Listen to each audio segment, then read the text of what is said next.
batiin po muna natin ng maligayang kaarawan si Senator Bato de la Rosa. The floor is yours. Oh, happy birthday po, Senator Bato de la Rosa. Ang sana ay nasa mabuti kayong kalagayan at ang aking wish nga ay sana magkaroon kayo ng tapang na harapin yung mga akusasyon laban sa inyo and better yet, pangunahan nyo na, samahan nyo na si Digong doon sa dahig para hindi siya malungkot. Okay.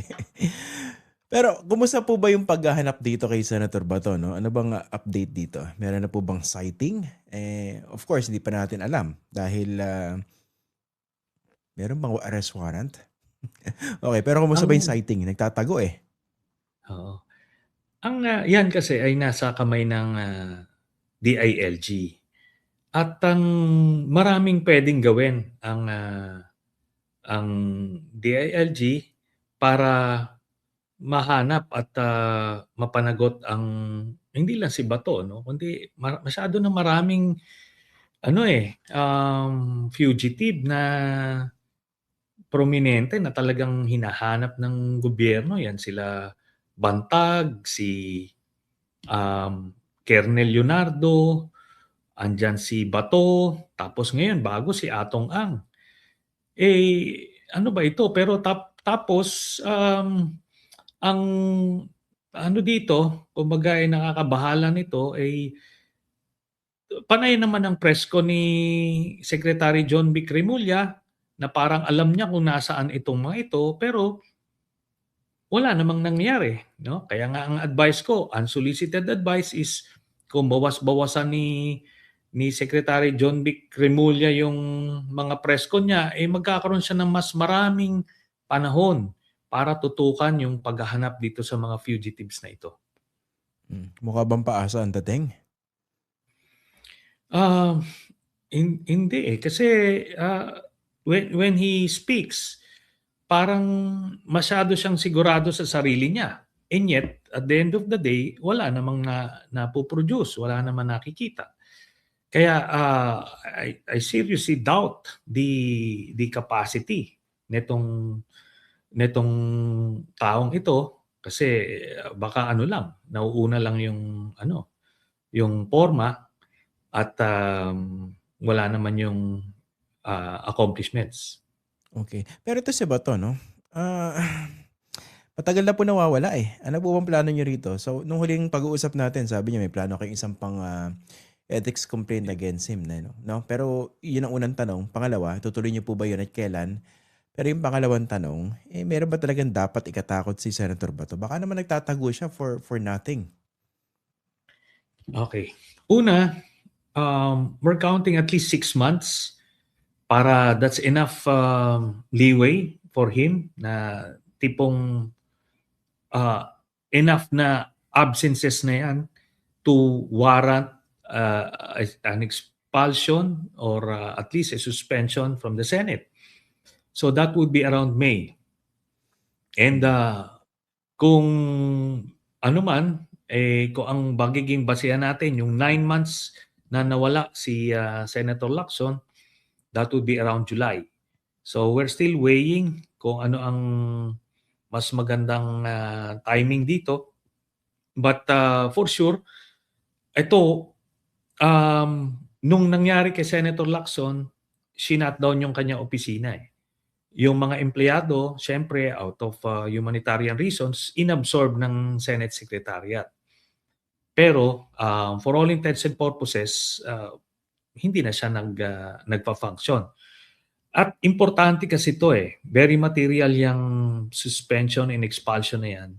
Kasi by 2028, midterm pa lang ni Bato. So pag na-expel siya dyan, pwedeng kumuha ng 13 winning candidates for the Senate in 2028. Di ba? Itong ginawa kasi niya, tumakbo siya noong 2025, nanalo siya, pinagkatiwalaan siya ng boto ng mga kababayan natin, na siya ang magre-represent ng kanilang mga hiniing at mga aspirations para sa ating bansa. Pero ngayon, hindi siya pumapasok without any reason at all. Yung kay Senator Lacson, he can always claim he was being politically persecuted kasi may outstanding warrant siya from the cases na final sa kanya ni GMA na he believes he is innocent of, ano. Pero ito wala. So punta tayo sa next second question mo is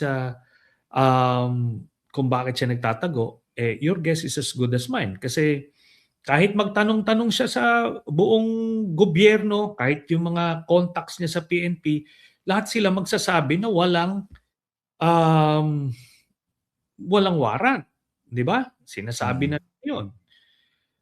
So ngayon, anong reason mo bakit ka nagtatago? Mm. Ano 'to, palagay ko, nangunahan ng takot ito. Kasi Kaya pwedeng konting kaluskos na lang, nag-ano kaagad, kumakaripas kaagad ng takbo. masyado niyo yatang tinakot kasi naghahanap kayo ng dahilan, eh. Baka kayo mismo yung dahilan na takot sa inyo. Okay. Pero ito 'no, Yeah. mukhang ito yung game plan, eh. What do you think of this? Baka naman nagtatago, tapos kung sakaling magkaroon ng pagpapalit ng gobyerno, maupo yung Sara Duterte, siyempre lalabas siya. Pero siyempre, depende yan kung mangyayari yan sooner or mangyayari sa 2028. But if that is the scenario that he has in mind or he's planning or thinking of, feasible po ba yun? Can he hold out that long? So magtatago siya hanggang 2028. Ngayon Mm. kung kakaalyado nila yung mananalo ay hahayaan Lalabas. siyang hindi mahuli. Oo. Mm. That is a gamble on his part. Pero 'di ba, ang pinakang mas mainam dito ay sana sinasabi niya he really profess loyalty and devotion kay Duterte, 'di ba? Mm. Hinayaan niya do'n sa dahig. Pero nung ginawa nilang krimen, magka-body-body sila. Imbis na ganito nagtatago siya at hindi niya makapiling yung pamilya niya, ngayon, doon kasi sa dahig, kita niyo, maya-maya nabibisita ng mga anak niya, ng pamilya niya. Hindi kaya mas maganda yon, 'di ba? Tapos Mm. talagang buong tapang niyang hinarap yung ginawa niya. He's ready to face the consequences of his actions. Kasi ano 'yan ano, at some point, supposed to be, um, pagka ito within the next 2 years hindi mo matitiis mo, hindi makikita yung pamilya mo. Kasi later on baka mate-tempt silang magkita, kung ang tinitiktikan yung pamilya, doon siya mahuhuli, 'di ba? Mas mahirap. So, oo, mahirap 'yon. Anyway, 'yun na nga, assuming there is a warrant. Mm. So, talagang ano 'yan, it's a challenge either way.